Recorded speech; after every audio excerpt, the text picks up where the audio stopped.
মন্দিরা,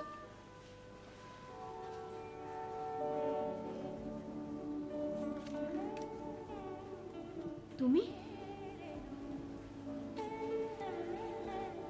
sorry, আমি এইভাবে, কিন্তু আমি তোমাকে কতগুলো জরুরি কথা বলার জন্য আমি। তাই তো হঠাৎ করে এই জরুরি কথাগুলো বলা দরকার হয়ে পড়ল? না, হঠাৎ নয়। আমি তোমাকে যেভাবে হোক কথাগুলো জানাতামই। জানাতে?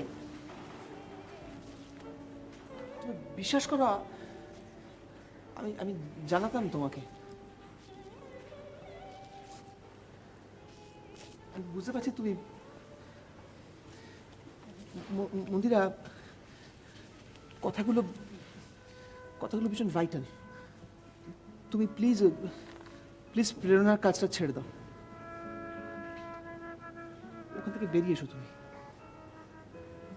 ছেড়ে দেব? কেন? কেন?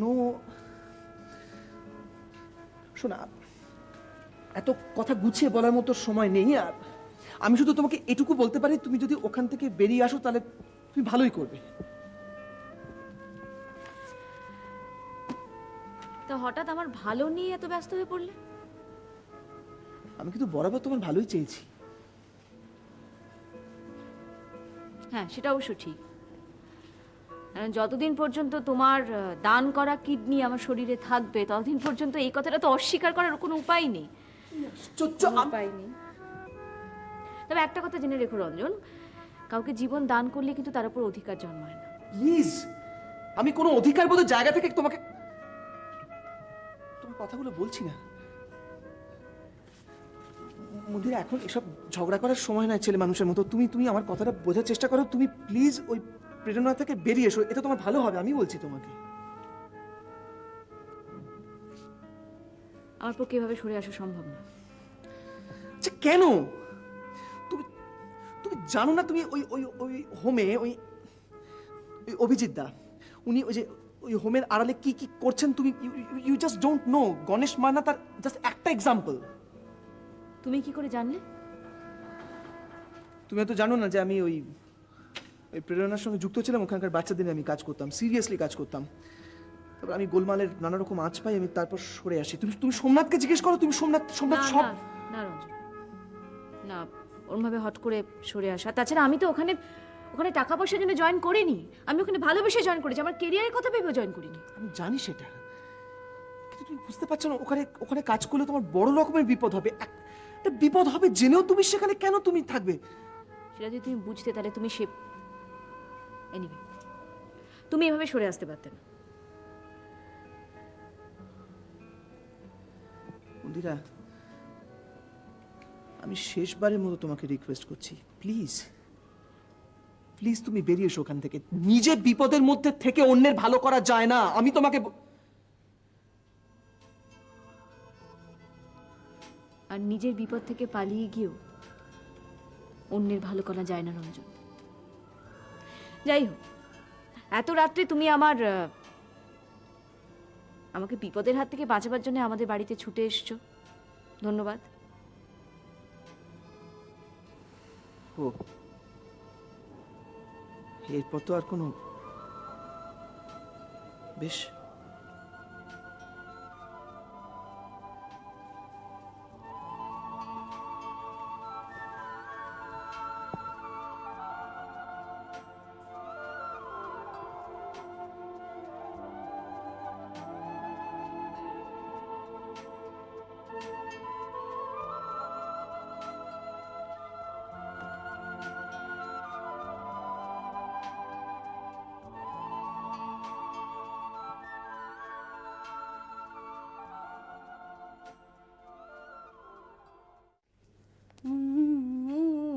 আমার ছোট্ট পাখি চন্দনা, ও আমার ছোট্ট পাখি চন্দনা, একটি শেষে জাগিয়ে তোলো, লাগছে তাও মন্দ না।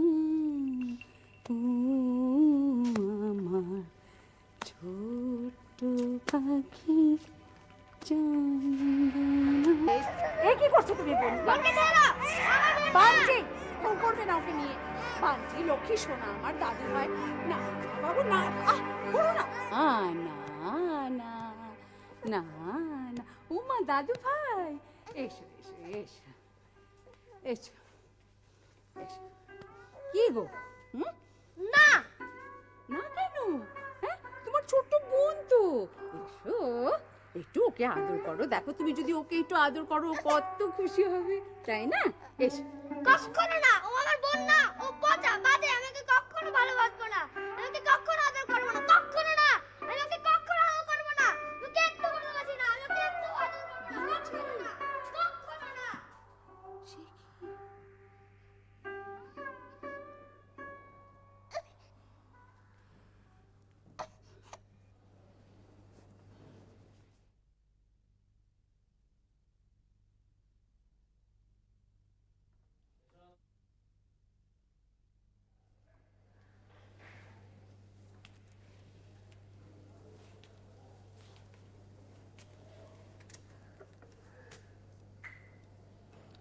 শাশ্বতী দি, আরে মল্লিকা, এসো এসো, বসো। অসুবিধা করলাম না তো? আরে দূর, আমার কাজ যখন তখন করলেই হয়। তারপর কি খবর? কি খবর ঠিকই আছে। ছেলেকে বোর্ডিং থেকে এনেছো? এই সপ্তাহখানেক হলো। তা বোনকে দেখে তো আল্লাহ আটখানা, তাই তো?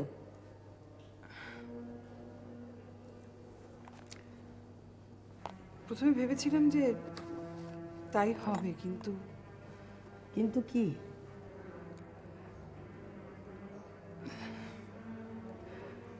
মানে বান্টি কিছুতেই পৃথাকে মেনে নিতে পারছে না। এত মুশকিলে পড়েছি, মানে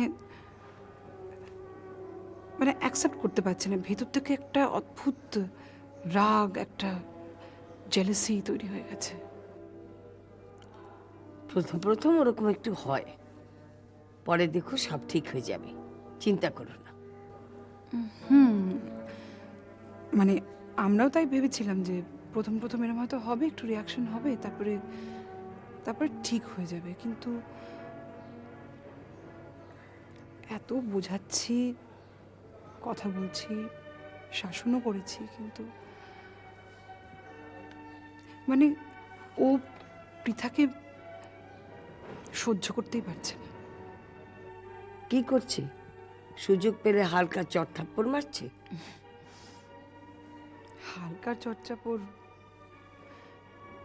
বান্টির সঙ্গে পৃথাকে একা ঘরে রাখাই যাচ্ছে না। মার তো সারাক্ষণ টেনশন, মানে সুযোগ পেলেই চিমটি কাটছে, খোঁচা মেরে ব্যথা দিচ্ছে, কেঁদে উঠছে পৃথা। সেদিন তো কর থেকে ফেলে দিয়েছিল, ভাগ্যিস মা সময় মতো চলে এলো, নইলে কি যে হতো।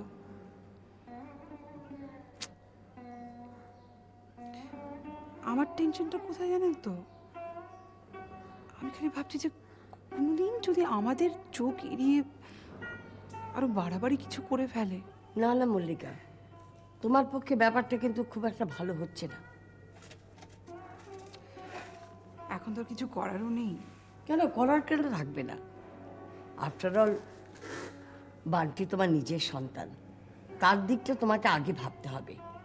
ও না চাইলে তুমি কখনোই পৃথাকে রাখতে পারো না, এতে দুজনেরই ক্ষতি হবে। তার চেয়ে বরং তার চেয়ে আমি বলছিলাম কি, তার চেয়ে তুমি পৃথার জন্য অন্য কিছু একটা ব্যবস্থা করো। অন্য ব্যবস্থা বলতে? মানে বলছিলাম কি, ওই পৃথাকে কারোর কাছে দিয়ে দাও আর কি। ধরো কোনো আশ্রম কেউ যদি নিতে চায়। দেখি সেরকম হলে কিছুটা করতে হবে। বান্টিটা যে কেন বুঝতে পারলো না, আমরাই পারিনি বোঝাতে আসলে। একটা কথা বলবো, তুমি বান্টিকে আরো বেশি করে সময় দাও। পারো তো তোমার নিজের কাছে ওকে রাখো, আর বোর্ডিংয়ে পাঠিও না। কলকাতায় তো ভালো স্কুলের অভাব নেই। দেখি, উঠি।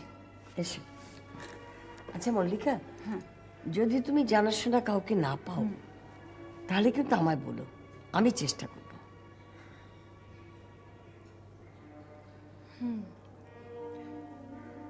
দেখি ভাবনা চিন্তা করে। ঠিক আছে। চলি।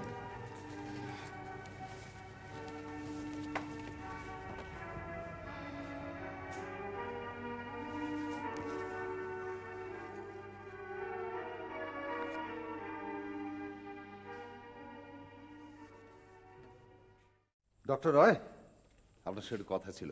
কি আমাকে ডাকলেন না কেন? আমি যেতাম। বসুন বসুন বসুন। আমি আপনার চেম্বারে ফোন করেছিলাম, কয়েকবার ট্রাই করেছিলাম, তখন আপনি ছিলেন না চেম্বারে। হ্যাঁ। তাই নিজেই আমি এলাম আর কি। কি এনিথিং সিরিয়াস? সিরিয়াস তো বটে। সুপার সাহেব আমাকে ফোন করেছিলেন। অভিযোগ আমার বিরুদ্ধে? শুধু অভিযোগ জানি ক্ষান্ত হননি, বারবার আমাকে অনুরোধ করেছেন একটা ব্যাপারে আপনাকে নিরস্ত করতে। ওর ধারণা যে ওই গণেশ মান্নার ঘটনার পেছনে একটা বড় কোনো র্যাকেট কাজ করছে। বড় ছোট কোনো ব্যাপার নয়, যেটা জরুরি সেটা হলো তাদের ধরে উপযুক্ত পানিশমেন্টের ব্যবস্থা করা। কি হলো, কিছু বলবেন না? না, আমি ভাবছি অন্য কথা। আচ্ছা, সুপার সাহেব কি আপনাকে বলেছেন যে টেলিফোনে কেউ তাকে শাসিয়েছেন? হ্যাঁ বলেছেন। ওই শাসানি ভয় তো উনি আমাকে ডেকে পাঠিয়ে স্টেটমেন্ট উইথড্র করতে বলেছেন। তো একটা ব্যাপার আপনার আশ্চর্য লাগছে না যে আপনি যে স্টেটমেন্টটা দিলেন সেটা ওরা জানলো কি করে? হ্যাঁ মনে হয়েছে, ওনার সঙ্গে কথা বলবার সময় আমার মনে হয়েছে। তাহলে আপনি বুঝতে পারছেন যে ওদের নেটওয়ার্কটা কত স্ট্রং, কি কোথায় কি করছে সমস্ত ওদের রাডারে ধরা পড়ছে। তাতে কি হলো? ওদের নেটওয়ার্কটা কতটা স্ট্রং সেটা ভেবে আমাদের পিছিয়ে আসতে হবে। আমাকে বলতে হবে যে আমি যা লিখেছি সেটা ভুল। আমি গণেশ মান্নার অসুস্থতার কারণ হিসেবে যা স্টেটমেন্ট দিয়েছি সেটা আমার অজ্ঞতা প্রসূত। গণেশ মান্নার শরীরে দুটো কিডনি অক্ষত অবস্থায় বিরাজ করছে। আমি সে কথা বলছি না। আপনি অ্যাজ এ ডক্টর তাকে দেখেছেন, যেমন দেখেছেন সেই মতো লিখেছেন, সেটা ঠিক আছে। এর বেশি আর নিজেকে জড়াবেন না। ওরা যে ভালো বুঝে করুক। আপনি তো আমার কথাটা আপনি শুনুন, ভালো করে শুনুন। আমার কথা হচ্ছে আপনার যা করণীয় আপনি করেছেন, এরপর বাকি দায়িত্ব পুলিশের, প্রশাসনের। তারা যদি কিছু করতে পারে ভালো, আদারওয়াইজ ইউ আর হেল্পলেস। আপনার হসপিটাল রয়েছে, পেশেন্ট রয়েছে, এত সব দায়িত্ব রয়েছে, এর উপর বাড়তি কেন বোঝা নিজের ঘাড়ে নেবেন?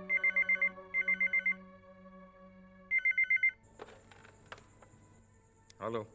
अबे ए साला डॉक्टर, तू सुपर का बात सुनता है या नहीं? तेरा जान का परवाह नहीं है क्या? আপনি কে বলছেন? जो भी है, हम जो बताया वो सुन ले कान खुलकर। जल्द से जल्द तेरा हुआ स्टेटमेंट वापस ले ले, एक दूसरा सर्टिफिकेट लिख दे।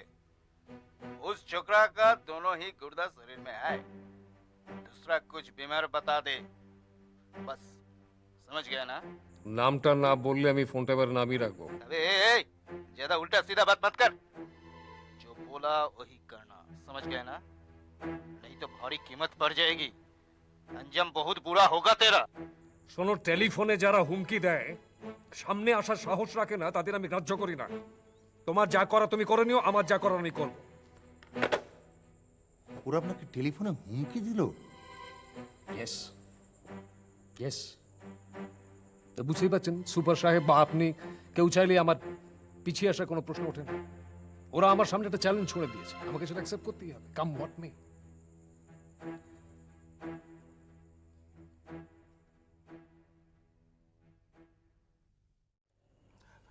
হ্যাঁ স্যার, হ্যাঁ নিশ্চয়ই স্যার। হ্যাঁ মিনিস্টার স্যার যথার্থ কথাই বলেছেন স্যার। হ্যাঁ মানে জনসাধারণের সঙ্গে যোগাযোগ না বাড়াতে পারলে তো স্যার দেশ থেকে ক্রাইম দূর করা যাবে না স্যার। হ্যাঁ হ্যাঁ স্যার, আমরা তো আপনার নির্দেশের অপেক্ষাতেই আছি স্যার।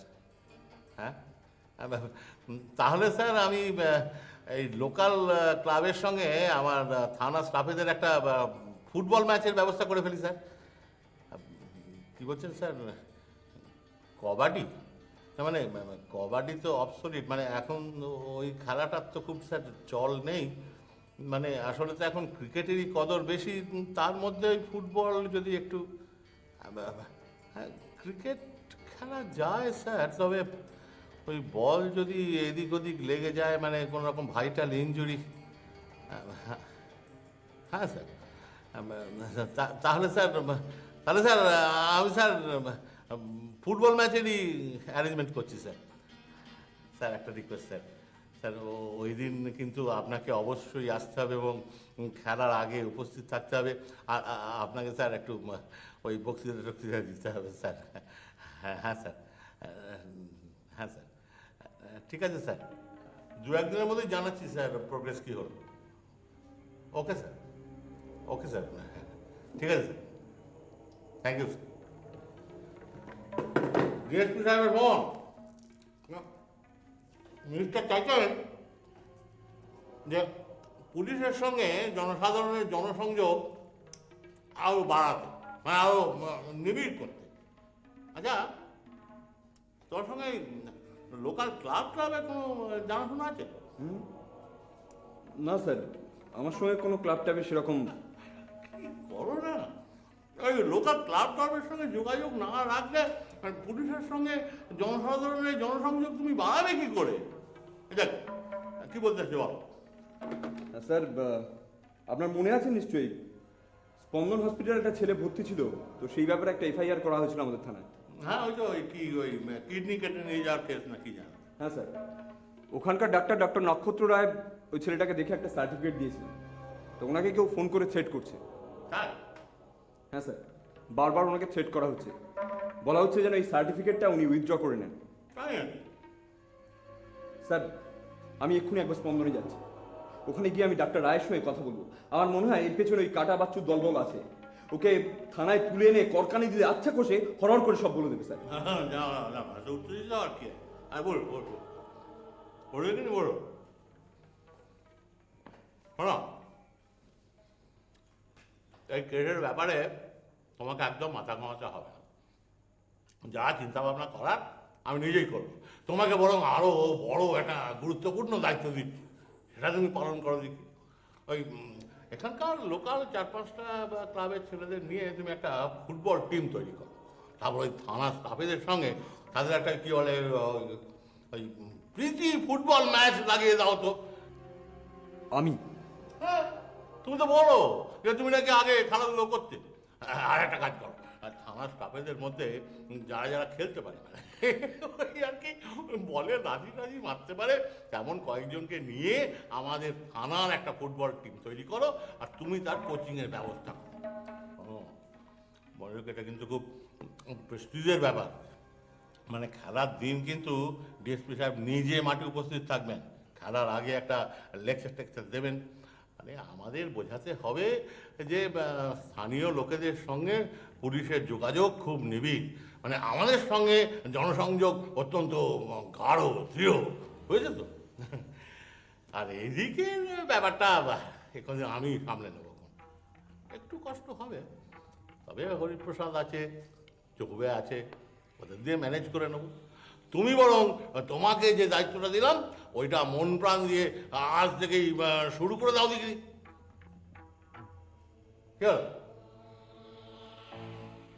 স্যার, আমার একটা বক্তব্য ছিল। হ্যাঁ বলো, নিশ্চয়ই তোমার যদি কিছু বলার থাকে নিশ্চয়ই বলবে, বলো। স্যার, একটা দিন একটা ফুটবল ম্যাচের আয়োজন না করে আমার মনে হয় পুলিশের সঙ্গে জনগণের যদি মাঝে মাঝে কোনো খেলা টেলা করা যায় ভালো হয়, মানে জনগণের সঙ্গে সংযোগ বেশি ভালো হয়। কীরকম? যেমন ধরুন স্যার, পাড়ার বউ ছেলেমেয়ের সঙ্গে যদি লুডো বা ক্যারাম খেলা যায়, তারপর ধরুন বাড়ির কর্তাদের সঙ্গে দাবা তাস এসব যদি খেলা যায় তাহলে ভালো হয়।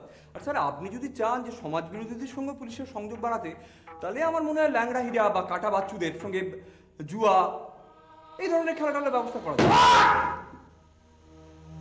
কি বলতে চাইছো কি তুমি? তুমি কি আমার সঙ্গে মস্করা করছো?